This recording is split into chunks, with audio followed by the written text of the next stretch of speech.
The governor announced two solutions for a $1.2 billion funding shortfall that he says was created by the federal spending bill recently signed by President Trump.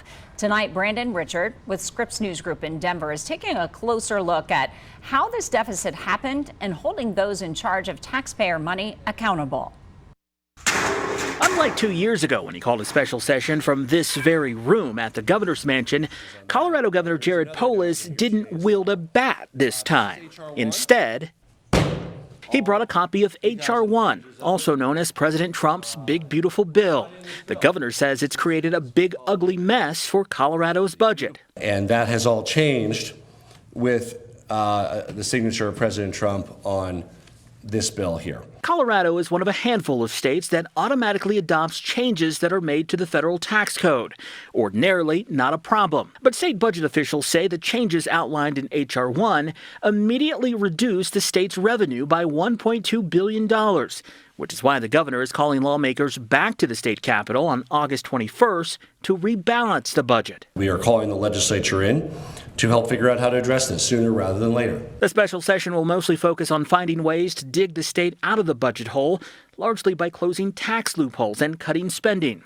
The governor also announced a state hiring freeze starting August 27th. $3 to $7 million is the estimate of what the hiring freeze will save the state. Republicans called the special session a political stunt and say the Big Beautiful Bill isn't the problem. They say Colorado Democrats, who control the state government, spend too much. House Speaker Julie McCluskey pushed back on that and said the budget numbers don't lie.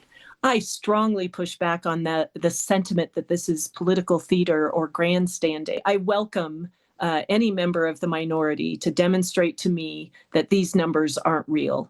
I believe they are. This is the third year in a row the governor is calling a special session.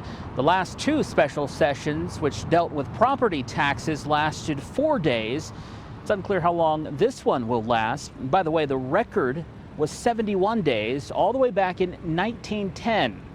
Everyone hoping this one won't last that long, reporters included. At the Capitol, Brandon Richard, Scripps News Group.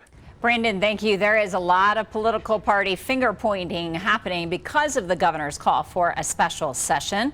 Our Bill Folsom is following the commentary and is here with a breakdown. Bill. Yeah, Diane, it is a billion-dollar blame game. It is happening across the aisle at the State House and beyond. Many Democratic state lawmakers are calling out Republicans representing Colorado in the nation's capital. Democratic Vice Chair of the Joint Budget Committee here in Colorado, Shannon Byrd, sent a statement saying, "The GOP's reckless budget has forced us to hold a special legislative session so we can protect Colorado from the billion-dollar hole." It goes on accusing Washington Republicans Gabe Evans, Jeff Crank, Lauren Boebert, and Jeff Hurd of creating this in the budget.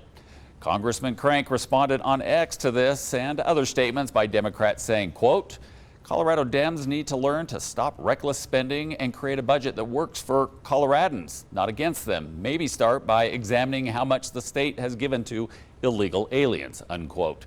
There are more than a dozen statements from both sides, and on social media, plenty of opinions in the comment sections.